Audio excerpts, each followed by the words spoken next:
لا حول ولا قوة إلا بالله العلي العظيم أعوذ بالله السميع العليم من الشيطان اللعين الرجيم بسم الله الرحمن الرحيم الحمد لله رب العالمين الحمد لله الذي لم يتخذ صاحبة ولا ولدا ولم يكن له شريك في الملك ولم يكن له ولي من الذل وكبره تكبيرا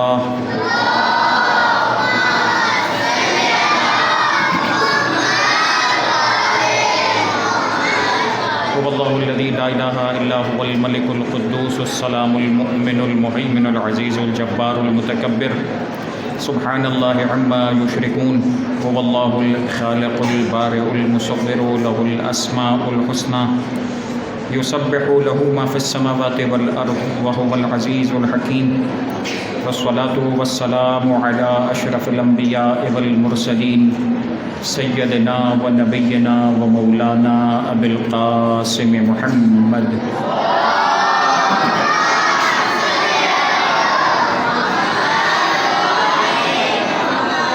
وعلى أهل بيته الطيبين الطاهرين المعصومين المنتجبين الميامين لا سيما على بقية الله في الأرضين وحجته على العالمين الذين ذهب الله عنهم الرجس وطهرهم تطهيرا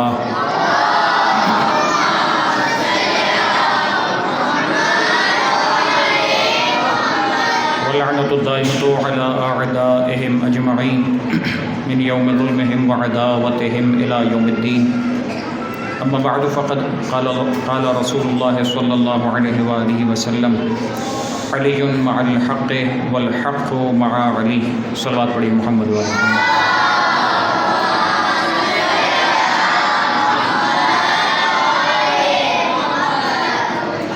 آج ہمارے سلسلے گفتگو کی آخری نشست ہے، آخری مجلس ہے، اور چھوٹے بچوں سے گزارش ہے میری طرف بھی دیکھیں گے اور تھوڑا سا توجہ رکھیے گا تاکہ مجھے بات کرنے میں آسانی ہو. آپ لوگ میری طرف دیکھیں گے؟ اوکے، سب مل کے صلوات پڑھیں.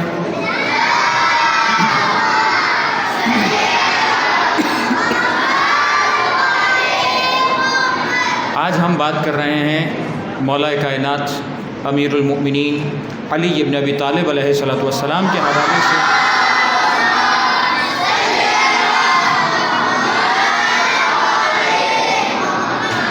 جو کہ ہمارے پہلے امام ہیں اور وہ مظلوم امام ہیں کہ ایک طرف ہمیں یہ جملے ایک نہیں بارہا نظر آتے ہیں کہ مولا کے بارے میں کسی اور نے نہیں، خود رسول خدا حضرت محمد مصطفیٰ صلی اللہ علیہ وآلہ وسلم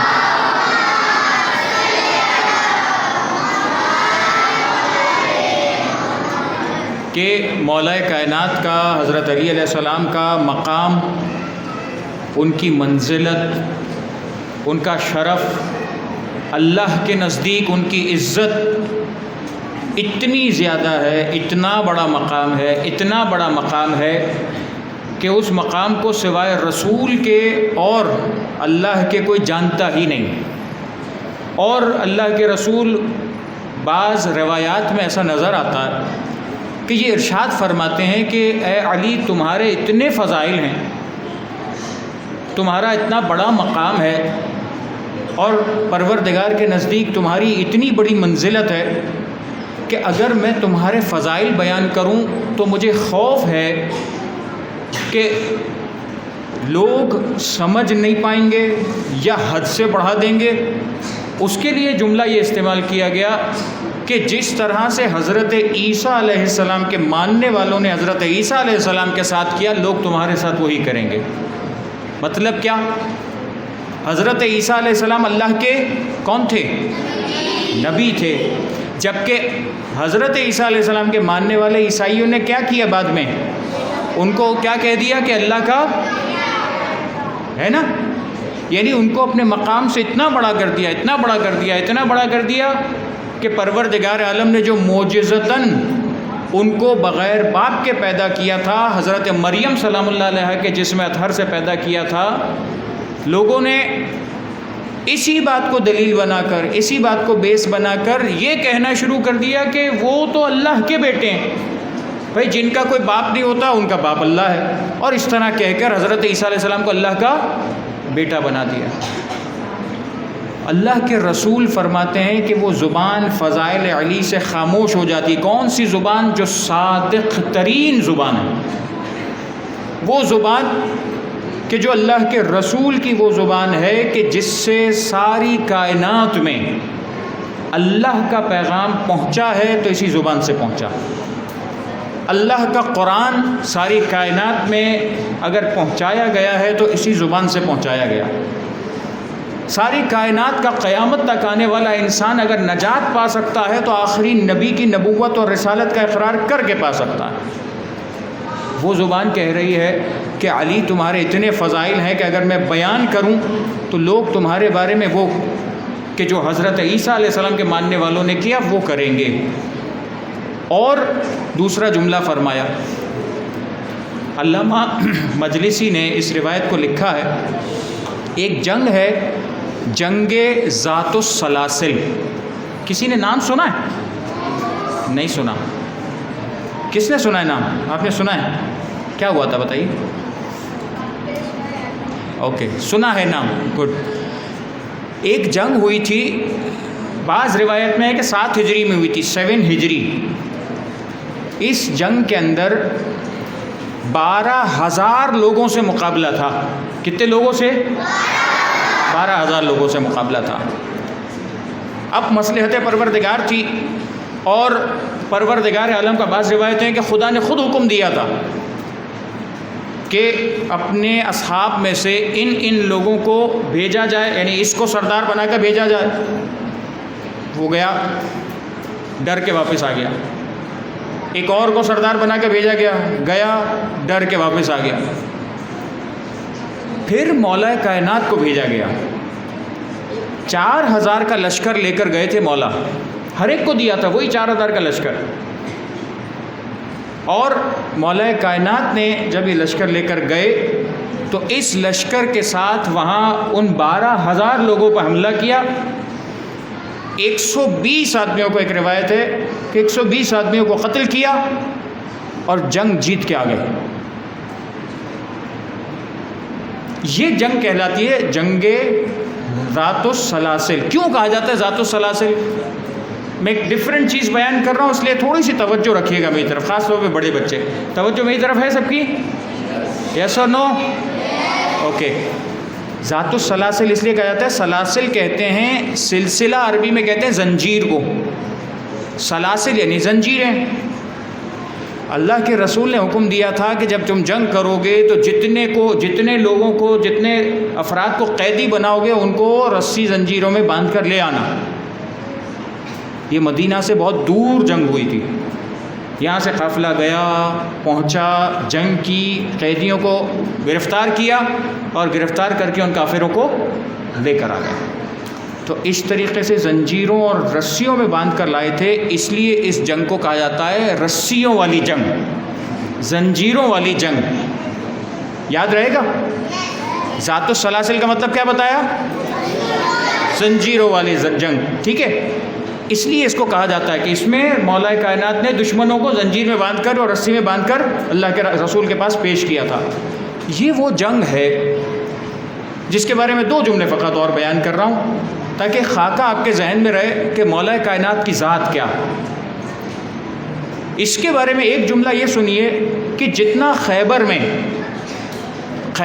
جنگ خیبر سنا ہے سب نے؟ جنگ خیبر میں کیا ہوا تھا؟ کیا تھا؟ مرحب کو، انتر کو، حارث کو، ان لوگوں کو مولا کائنات نے کیا کیا تھا؟ دیکھیں ایک بات آپ لوگ آپس میں کہیں گے تو مجھے سمجھ میں ہی نہیں آئے گا کیا ہوا۔ بیٹھے بیٹھے بات کریں لیکن مجھ سے بات کریں تو مجھے سمجھ میں آئے گا کہ آپ نے کہا، پھر سب کو سمجھ میں بھی آئے گا کہ جواب آ گیا۔ آپ سب بات کرتے رہیں گے، جواب آ بھی جائے گا تو مجھے سمجھ میں نہیں آئے گا۔ تو ایک ایک کر کے بولیں۔ جی کون بول رہا ہے؟ جی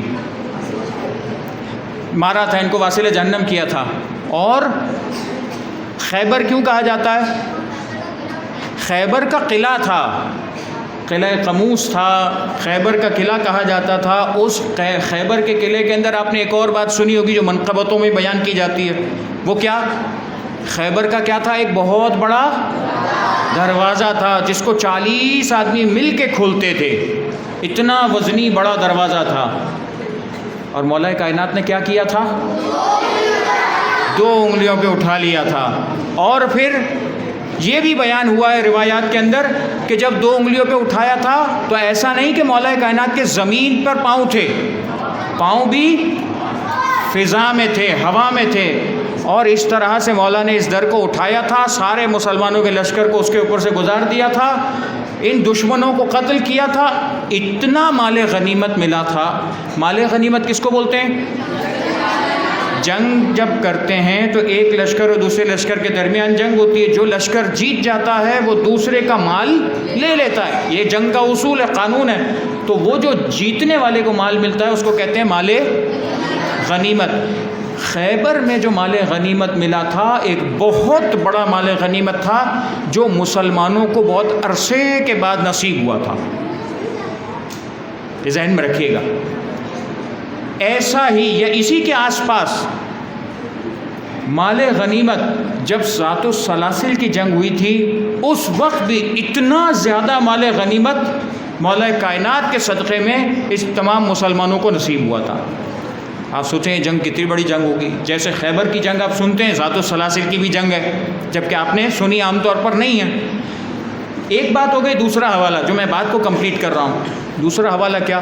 دوسرا حوالہ یہ کہ اس جنگ کا تذکرہ کہیں ہے کہ نہیں ہے؟ قرآن میں کہیں لکھی ہے یہ جنگ؟ قرآن میں یہ والی جنگ کا کہیں تذکرہ ہے؟ نہیں ہے؟ یہ ہے؟ بعض تفاسیر اور روایات بیان کرتی ہیں کہ سورہ والعادیات، والعادیات ضبحا فالموریات قدحا، ہے نا؟ یاد آیا؟ سنیے نا چھوٹی سورہ، یہ جو سورہ ہے اس سورے کا شان نزول یہی بیان کیا جاتا ہے جو کہا نا کہ ان سرپٹ دوڑنے والے جو تیزی سے سانس لیتے ہوئے دوڑتے ہیں وہ گھوڑے، ان کی قسم، جو زمین پر چلتے ہیں تو پیروں کو پٹک کر چنگاریاں اڑاتے ہوئے جاتے ہیں، اور یہ جب جاتے ہیں تو دشمن پر جا کر صبح سویرے حملہ کرتے ہیں اور دشمن کے درمیان میں جا کر حملہ کر کے مارتے ہیں۔ ان کے بارے میں 5 آیتیں ہیں مسلسل، ان کے بارے میں شان نزول اور روایات و تفسیر میں یہی لکھا گیا کہ یہ جن گھوڑوں کی جس انداز کی بات کی جا رہی ہے یہ اشارہ ہے کہ مولا کائنات نے جس طرح سے تیزی سے گھوڑوں کو دوڑا کر ذات السلاسل کی جنگ جیتی تھی، یہ اس کا احوال بیان کیا جا رہا ہے۔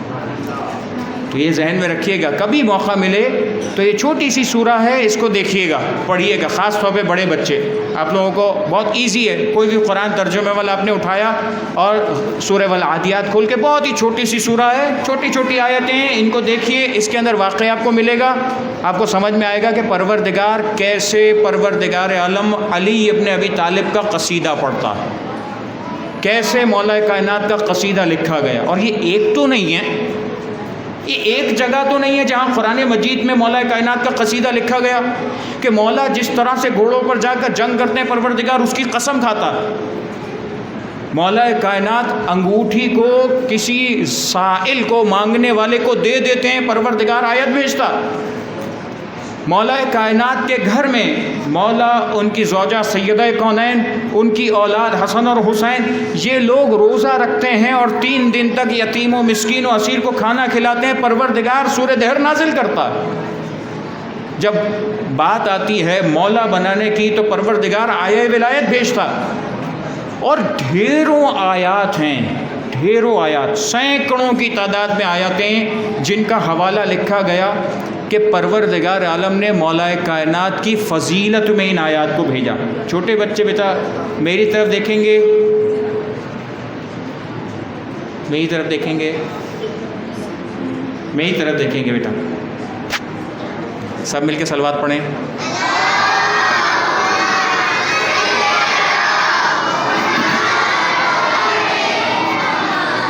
بات یہاں تک ہوئی۔ اب میں 2-3 چیزوں کا حوالہ اس لیے دیا تاکہ آپ کے ذہن میں رہے، جس شخصیت کی ہم بات کر رہے ہیں نا، آج کل اور پرسوں جس شخصیت کا ہم ماتم کرتے رہیں گے نا، جن کا 21 ماہ رمضان کو جنازہ اٹھے گا اور جلوس نکالا جائے گا نا، وہ مظلوم ذات ہے جس کی عزت، منزلت و وقار اور شرف اتنا بڑا ہے کہ پروردگار بار بار قصیدہ پڑھتا، اللہ کے رسول بار بار ان کے فضائل بیان کرتے ہیں. اور جو میں نے شروع میں ایک حدیث بیان کی، وہ حدیث کیا تھی؟ علی مع الحق. کیا فرمایا؟ علی حق کے ساتھ ہیں. والحق مع علی. حق کس کے ساتھ ہے؟ علی کے ساتھ. یہ کس نے فرمایا؟ کس نے فرمایا؟ رسول اللہ نے فرمایا. سب مل کے بولیں، کس نے فرمایا؟ رسول جو کہتے ہیں وہ سچا ہوتا ہے یا نہیں؟ رسول جو کہہ دیں وہ قیامت تک وہی رہے گا یا بدل جائے گا؟ قیامت تک کے لیے یاد رکھیے، مولا کائنات کی ذات وہ ذات گرامی ہے کہ اللہ کے رسول نے فرمایا علی حق کے ساتھ، حق علی کے ساتھ. کبھی بھی کہیں کسی تاریخ میں، کہیں کسی موقع پر، کہیں کسی مقام پر آپ کو یہ پہچاننا ہو کہ اس وقت حق کہاں پر تھا. حق کا مطلب صحیح، حق کا مطلب سچائی، حق کا مطلب صداقت. اس کے مقابل میں کون سا لفظ آتا ہے؟ متضاد لفظ کیا ہے؟ حق اور باطل، یعنی غلط. ٹھیک ہے، حق اور باطل. جب حق اور باطل پہچاننا ہو تو اللہ کے رسول نے کیا ارشاد فرمایا؟ حق کس کے ساتھ ہے؟ علی کے ساتھ. اب خاص طور پہ یہاں بیٹھے ہوئے سیکنڈری لیول کے بچوں کو میں ایک بات کہہ رہا ہوں، جملہ یاد رکھیے گا اور غور کیجیے گا اس بات پہ. جب بھی زندگی بھر کہیں بھی کوئی واقعہ تاریخ کا جب کسی کتاب میں دیکھیں، کوئی سوال آپ کے ذہن میں آئے، یہ حدیث یاد رکھیے گا. کسی دشمن کے بارے میں کوئی کچھ بھی کہتا رہے، آپ یہ حدیث یاد رکھیے گا. اور اس حدیث میں صرف اتنی بات نہیں ہے، اس کے آگے بھی ہے اور مختلف الفاظ سے، کہ پروردگار حق کو ادھر بھیجتا ہے جہاں علی ابن ابی طالب چلے جاتے ہیں. یعنی کیا مطلب؟ یعنی قیامت تک جہاں علی کا قدم جائے گا حق وہیں ہوگا، جہاں مولا کائنات نظر آئیں گے حق وہی ہوگا. جس کے بارے میں مولا کائنات کریں گے یہ میرا ہے تو حق وہی ہوگا. یاد رکھیے گا. ٹی وی پہ کوئی مکالمہ سنیں، کسی سے کوئی بات سنیں، پہلے یہ تحقیق کریں صحیح بول رہا ہے جھوٹ بول رہا ہے. دیکھیں کسی کتاب میں، اپنے ٹیچر سے آ کے پوچھیں، عالم دین سے آ کے پوچھیں یہ کیا کہہ رہا ہے. اور اگر کوئی یہ کہے نا کہ نہیں یہ یوں تھا اور وہ یوں تھا، اس کی سمجھ میں نہیں آیا اور اس کے یہ ہو گیا اور اس کا وہ ہو گیا، یاد رکھیے گا اتنا طے ہے جو حق ہے وہ کون ہے؟ صرف اور صرف علی ابن ابی طالب. اور اگر آپ نے حدیث قصہ پڑھی ہے نا، ہر مجلس کے اندر آپ پڑھتے ہیں، بار بار گھروں میں پڑھی جاتی ہے، تبرکاً پڑھی جاتی ہے، اپنے مشکلات کے حل کے لیے، دعاؤں کی قبولیت کے لیے پڑھی جاتی ہے. کیا کہتے ہیں؟ یہ وہ گھرانہ ہے جس کے بارے میں اللہ کے رسول کے یہ فرامین ہیں کہ جو ان سے محبت رکھے گا اس نے کس سے محبت کی؟ رسول سے محبت کی. جس نے ان سے دشمنی کی اس نے کس سے دشمنی کی؟ رسول سے دشمنی کی. جس نے ان سے جنگ کی اس نے کیا کیا؟ رسول سے جنگ. جس نے رسول سے جنگ کی اس نے اللہ سے جنگ کی. تو کبھی کوئی کہتا ہے میں اللہ سے جنگ کر رہا ہوں لیکن مجھے سمجھ میں نہیں آ رہا تھا اس لیے جنگ کر رہا ہوں. یہ بات کوئی سمجھنے والی ہے؟ بیوقوفی ہے نا یہ تو اب بلا وجہ آپ لیم ایکسکیوز لا کے کسی کو ایسے ہی پڑھانا چڑھانا چاہ رہے ہیں. یاد رکھیے گا علی مع الحق والحق مع علی. اور صرف مولا کائنات کے بارے میں نہیں ہے، تمام معصومین کا یہی معاملہ ہے. الحسن منی والحسین منی فاطمۃ بضعۃ منی، سب کے بارے میں اسی انداز سے فرمایا. یہ سب رسول کا ٹکڑا ہیں، یہ سب رسول سے ہیں. جب رسول سے ہیں تو مطلب کیا ہوا؟ مطلب یہ ہوا کہ جو ان کا معاملہ وہ رسول کا معاملہ. اگر کسی نے بی بی سیدہ سلام اللہ علیہ کو اتنی سی اذیت دی، اس نے سیدہ کو ناراض نہیں کیا، اس نے رسول خدا کو ناراض کیا۔ جس نے اتنی سی امام حسن مجتبیٰ علیہ السلام کو تکلیف دی، اس نے امام حسن مجتبیٰ علیہ السلام کو تکلیف نہیں دی، اس نے رسول خدا کو تکلیف دی ہے۔ جس نے اتنی ذرہ برابر سید الشہداء کو اذیت پہنچائی، اس نے فقط سید الشہداء کو اذیت نہیں پہنچائی، اس نے رسول خدا کو اذیت پہنچائی۔ اور یہی معاملہ معصومین کا ہے۔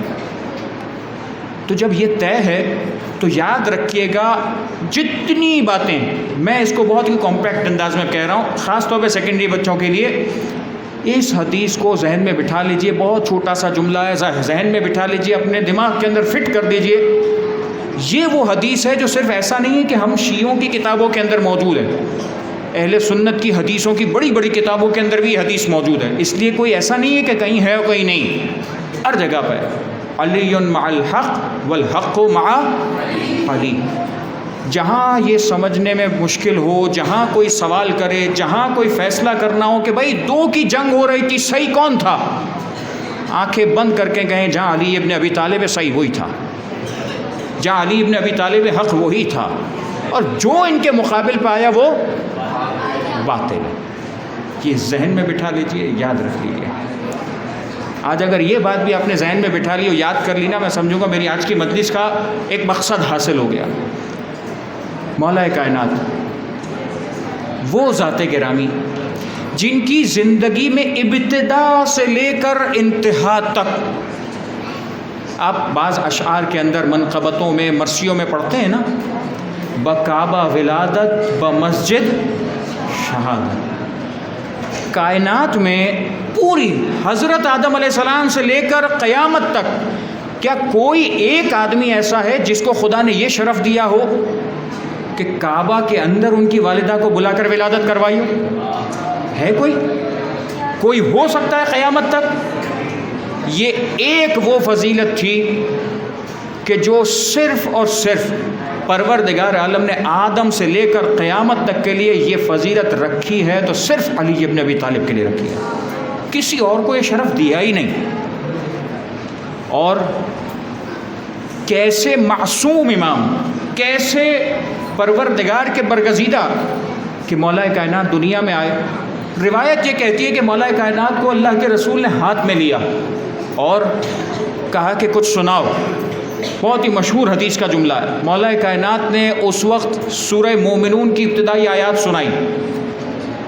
اب میں پورا تفصیلی واقعہ نہیں پیش کر رہا، وقت میں مجھے گفتگو ختم کرنی ہے۔ پہلی آیت مبارکہ ہے قد افلح المؤمنون، مومنین نجات پا گئے۔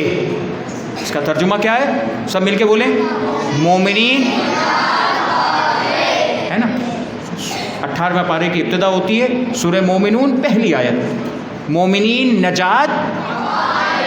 اللہ کے رسول نے آیات سنی، جملہ کہا قد افلحوا بک یا امیر المومنین، اے علی یہ جو مومن نجات پائے گا نا، یہ تیرے ذریعے سے نجات پائے گا۔ نجات ہے تو علی کے ذریعے سے، ورنہ نجات کہیں بھی نہیں۔ دنیا میں انسان کسی کے دامن سے وابستہ ہو جائے، اگر علی کا دامن چھوڑ دے گا پروردگار منہ کے بل جہنم میں پھینک دے اسے۔ خدا لعنت کرے ایسے تمام لوگوں پر جو علی ابن ابی طالب کا دروازہ چھوڑ دیں۔ یہ وہ دروازہ ہے جو حق کا دروازہ ہے، یہ وہ دروازہ ہے جو ایسا دروازہ ہے جس کو اتنے فضائل اور زندگی کا عالم کیا ذکر کیا جاتا ہے۔ مولا کائنات کی زندگی کے آخر سے 2-3 واقعات آپ کے سامنے پیش کرو، بہت ہی مختصر 2 جملے کے، تاکہ آپ کو اندازہ ہو کہ مولا کائنات کی مظلومیت کیا ہے۔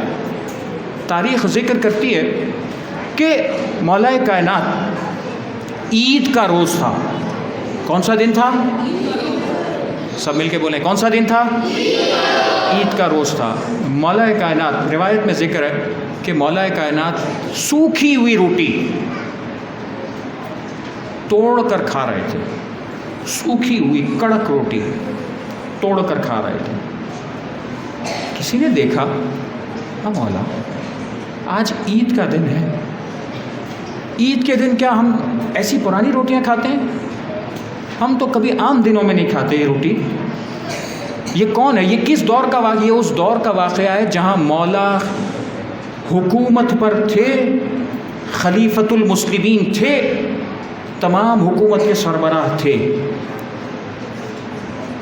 اور اس وقت میں سوکھی روٹی توڑ کر مولا آج عید کا دن آپ اس طریقے سے اتنی سوکھی ہوئی روٹی کا مولا اس میں کچھ لگا لیجئے، تیل لگا لیجئے، اس میں کچھ گیلا کر لیجئے. کہا نہیں. کہ علی کیسے برداشت کرے کہ علی کی حکومت میں کوئی بھوکا ہو اور علی پیٹ بھر کے کھانا کھا لے، علی کے پیٹ میں غذا چلی جائے. یہ کون کہہ رہا ہے؟ یہ خلیفۃ المسلمین علی ابن ابی طالب دور حکومت میں حکومت کے سربراہ ہوتے ہوئے فرما رہے ہیں. اور یہ روٹی بھی پیٹ بھر کے نہیں کھاتے تھے، کچھ تھوڑا سا ٹکڑا کھاتے تھے بس اس لیے کہ کھانا کہلائے. یہ علی ابن ابی طالب کا دستور تھا. تاریخ ذکر کرتی ہے کہ مولا کی عبادت کیا تھی. آپ نے وہ واقعہ سنا ہے کہ جب مولا کو جنگ میں ایک تیر لگ گیا تو لوگوں نے کیا کہا؟ کب تیر نکالنا؟ نماز میں تیر نکالنا. یعنی نماز کے عالم میں مولا کی توجہ نہیں ہوگی اپنے جسم کی طرف، اپنے درد کی طرف، اپنی کیفیت کی طرف، اپنے خون کی طرف. اس وقت تیر نکال لینا مولا کو تو پتہ نہیں چلے گا. یہ واقعہ مشہور ہے نا.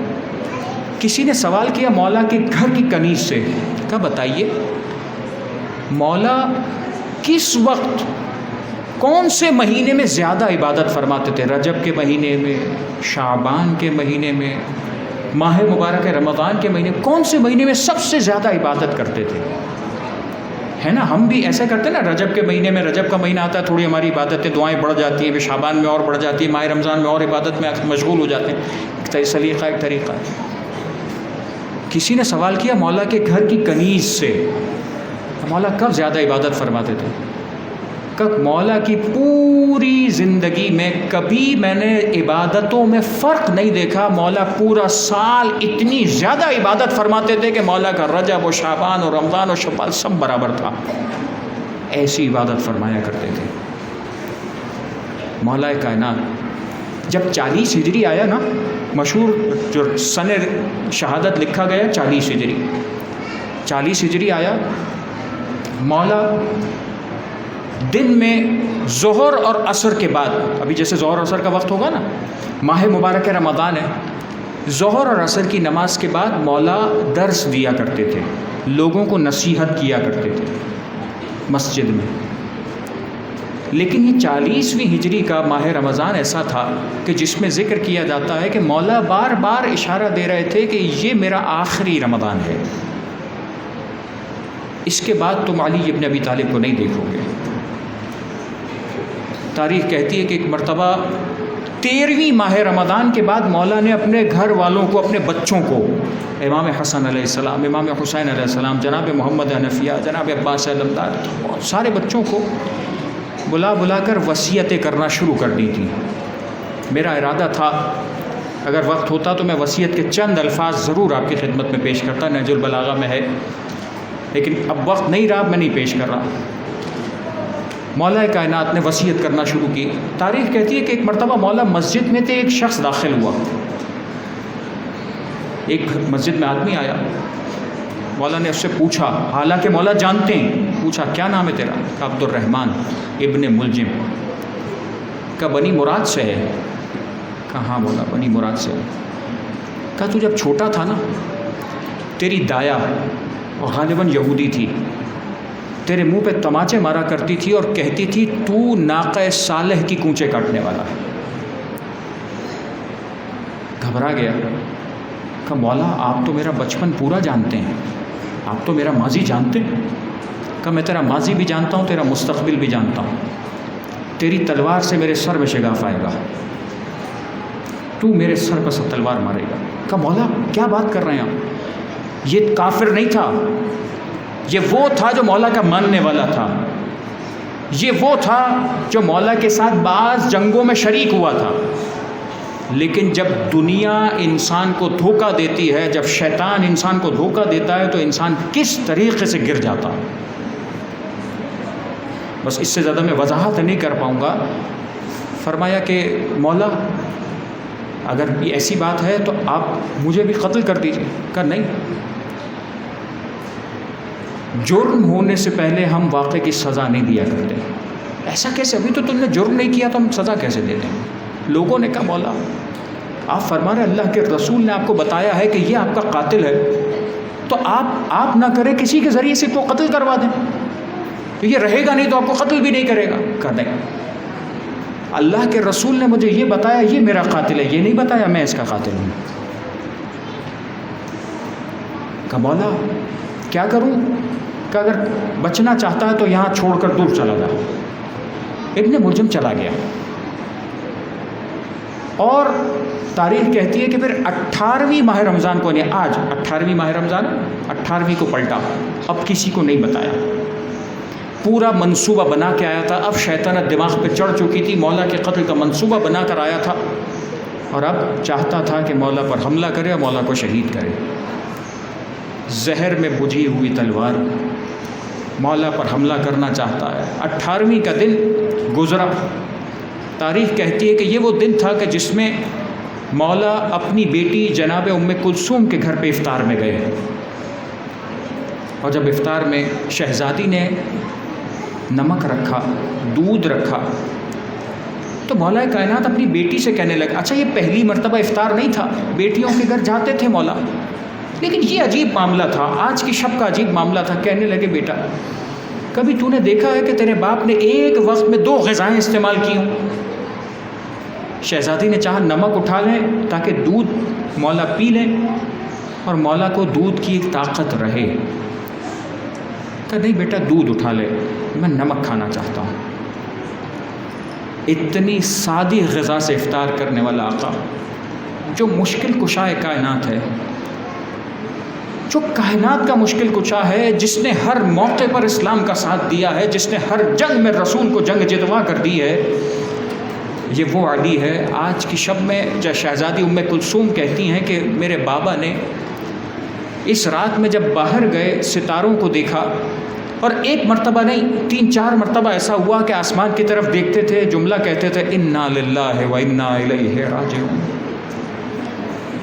کہا بابا کانپ رہے تھے مولا، چہرے پر خوف کے آثار تھے. بابا آج کس چیز کا خوف ہے؟ کہ یہی وہ رات ہے جس کا مجھ سے وعدہ کیا گیا ہے. جان رہے تھے کہ آج کی صبح ہوگی اور مجھے شہید کیا جائے گا. ایک مرتبہ مولا نے اس طریقے سے جناب ام کلثوم سے گفتگو کی. کہا بابا خوف کس چیز کا ہے؟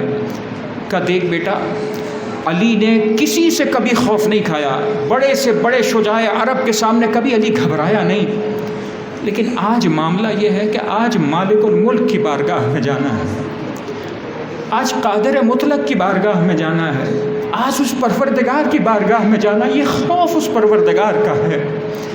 بس علی ابن ابی طالب کا یہ لمحہ گزارنا تھا. کچھ دیر گزری، تلواروں کی جھنکار سنی، مولا نے خود دیکھا کون آیا. حذیفہ یمانی تشریف لائے، 40 لوگوں کو لے کر آئے، تلواروں کو برہنہ کر کے لائے ہیں. ایک مرتبہ کہنے لگے مولا، سوال کیا کہ کیا معاملہ؟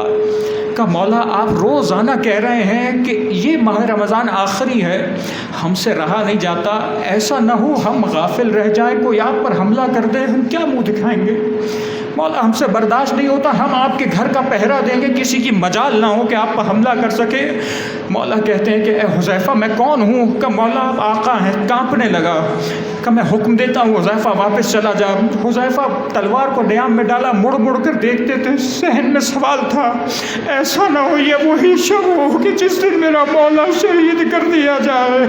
ایک مرتبہ وہ وقت آیا جب صبح کی سفیدی نمودار ہونے والی تھی. ایک مرتبہ مولا گھر سے برآمد ہوئے، مرغابیوں نے روکا، مولا نے مرغابیوں سے متعلق نصیحت کی. ایک مرتبہ چلے اپنے قاتل کو بیدار کیا، اٹھ اٹھ کر نماز پڑھ. مولا مسجد میں نماز میں مصروف ہوئے. ایک مرتبہ پہلی رکعت کا دوسرا سجدہ تھا، گرتی ہوئی تلوار تھی، اٹھتا ہوا سر تھا. ایک مرتبہ مولا کا سر شگافتہ ہوا، آوازیں گونجنے لگی، فزت ورب الکعبہ تہدمت واللہ ارکان الہدی وانتصبت العروۃ الوثقی، خود قتل ابن عم المصطفیٰ، محمد مصطفیٰ کا بھائی مارا گیا، علی ابن ابی طالب کو قتل کر دیا۔ ایک مرتبہ آواز گونجتی تھی الا قد قتل امیر المومنین، ہر ایک پریشان ہو رہا ہوگا میرے مولا کو کس نے قتل کیا، لیکن میں ایک جملہ کہوں، یہ کوفہ تھا، یہاں صاحب تھے، مولا پر حملہ ہوا، لوگوں نے قاتل کو گرفتار کیا۔ کربلا میں عجیب منظر تھا، جب غزہ صدا گونجتی تھی الا قد قتل حسین بن علی، الا قد قتل حسین ابا عبد اللہ، کوئی بچانے والا نہ تھا۔ حسین کے اس گلے پر خنجر چلتا تھا اور کوئی فریاد کو سننے۔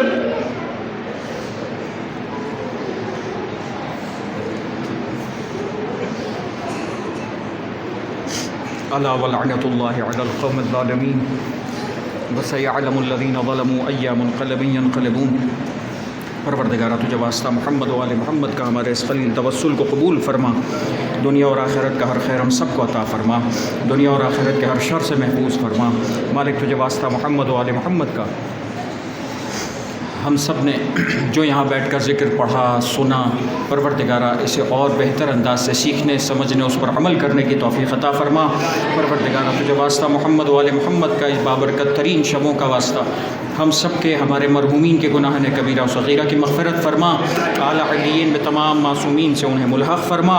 پروردگارہ ہم سب کے دلوں میں جو جائز حاجتیں تمنائیں پروردگاروں نے پورا فرما، تمام مقامات مقدسہ کی حفاظت فرما، ان کی زیارتوں کا شرف ہم سب کو بار بار نصیب فرما۔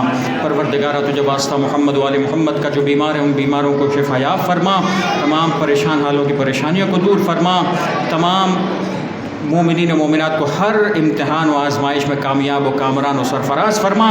پروردگارہ سرکار حجت کے ظہور میں تعجیل فرما، ہم سب کو ان کے اعوان و انصار میں قرار فرما۔ وتقبل منا انک انت السمیع العلیم وتب علینا انک انت التواب الرحیم برحمتک یا ارحم الراحمین۔